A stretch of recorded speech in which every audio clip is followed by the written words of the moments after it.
안녕하세요. 오늘은 9월 14일 토요일입니다. 사마리아의 참상과 반응. 열왕기하 6장 24절부터 7장 2절까지 말씀입니다. 이후에 아람 왕 벤하닷이 그의 온 군대를 모아 올라와서 사마리아를 애워싸니 아람 사람이 사마리아를 애워싸므로 성중이 크게 줄여서 나귀 머리 하나에 은 80세겔이요 비둘기똥 4분의 1 갑에 은 5세겔이라 하니 이스라엘 왕이 성 위로 지나갈 때에 한 여인이 외쳐 이르되 나의 주 왕이여 도우소서. 왕이 이르되 여호와께서 너를 돕지 아니하시면 내가 무엇으로 너를 도우랴. 타작마당으로 말미암아 하겠느냐 포도주 틀로 말미암아 하겠느냐 하니라. 또 이르되 무슨 일이냐 하니 여인이 대답하되 이 여인이 내게 이르기를 내 아들은 내놓아라.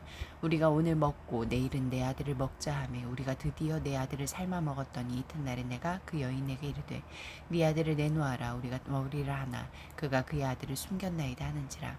왕이 그 여인의 말을 듣고 자기 옷을 찢으니라. 그가 성 위로 지나갈 때에 백성이 본즉 그의 속살에 굵은 배를 입었더라.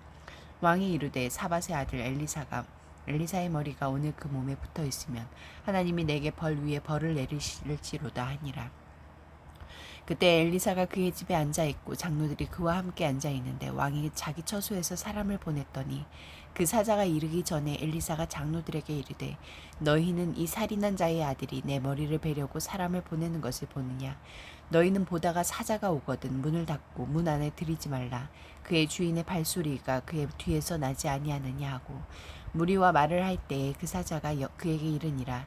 왕이 이르되 이 재앙이 여호와께로부터 나왔으니 어찌 더 여호와를 기다리리요.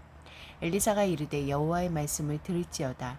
여호와께서 이르시되 내일 이맘때에 사마리아 성문에서 고운 밀가루 한 스아를 한 세겔로 매매하고 보리 두 수아를 한 세겔로 매매하리라 하셨는지라. 그때 왕이 그의 손에 의지하는 자 곧 한 장관이 하나님의 사람에게 대답하여 이르되 여호와께서 하늘에 창을 내신들 어찌 이런 일이 있으리요 하더라. 엘리사가 이르되 네가 네 눈으로 보리라. 그러나 그것을 먹지는 못하리라 하니라. 전체 말씀에서 하나님은 어떤 분입니까? 하나님이 이스라엘을 심판하시고 자비로운 보호자의 역할을 중단하시자 외세의 침략이 끊이지 않고 양식까지 끊어지면서 굶어 죽는 것을 모면하려고 부모가 자식을 잡아먹는 끔찍한 일까지 벌어집니다. 하나님께 능력이 없어서 찾아온 비극이 아닙니다. 하나님이 엘리야와 엘리사를 통해 숱하게 경고하시고 권능을 보여주셨는데도 하나님을 멸시하고 말씀을 무시한 대가입니다. 언약의 경고가 현실화된 것입니다. 죄를 멈추지 않고 돌이키지 않으면 갈수록 고통스러워집니다. 24절부터 31절까지 말씀에서 나에게 주시는 교훈은 무엇입니까? 엘리사의 선대의 굴욕으로 여긴 아람 왕 베나닷은 모든 군대를 동원하여 사마리아를 애워쌉니다. 고립된 성 안에 식량이 바닥났고 식용으로 금지된 나귀 머리와 비둘기 배설물마저 고가에 거래될 정도로 물가가 폭등했으며 적군의 포위보다 무서운 굶주림에 어떤 이들은 자식까지 잡아먹었습니다. 이스라엘 왕은 극심한 기근을 하나님께로 돌이킬 기회로 삼기보다 도리어 어리석은 판단으로 돌이킬 수 없는 악을 행하려 합니다. 아무리 극단적인 아픔 속에 있더라도 하나님을 내 삶의 왕좌에서 끌어내리고 그분의 말씀을 덮는 일은 없어야 합니다. 31절부터 33절까지 말씀에서 나에게 주시는 교훈은 무엇입니까? 이스라엘 왕은 엘리사가 사마리아로 사로잡아온 아람 군대를 놓아준 것이 참성의 발단이 되었다고 생각하여 엘리사를 죽여 그 책임을 모두 엘리사에게로 돌리려 합니다. 그리고 재앙이 여호와께로부터 온 줄 알면서도 여호와를 기다리지 않겠다며 스스로 여호와께 대한 소망을 거두고 있습니다. 문제는 항상 바닥난 신앙, 하나님의 약속을 신뢰하지 못하는 불신과 하나님의 때를 기다리지 못하는 조바심입니다. 7장 1절과 2절 말씀에서 나에게 주시는 교훈은 무엇입니까?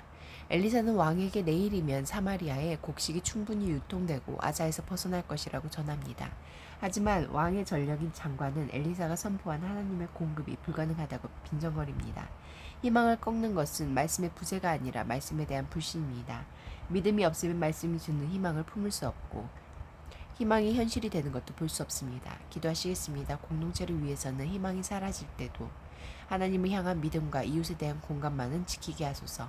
열방을 위해서는 해외 기금 규정 강화로 인도에서 월드비전과 비전 인디아의 자격이 취소됐다.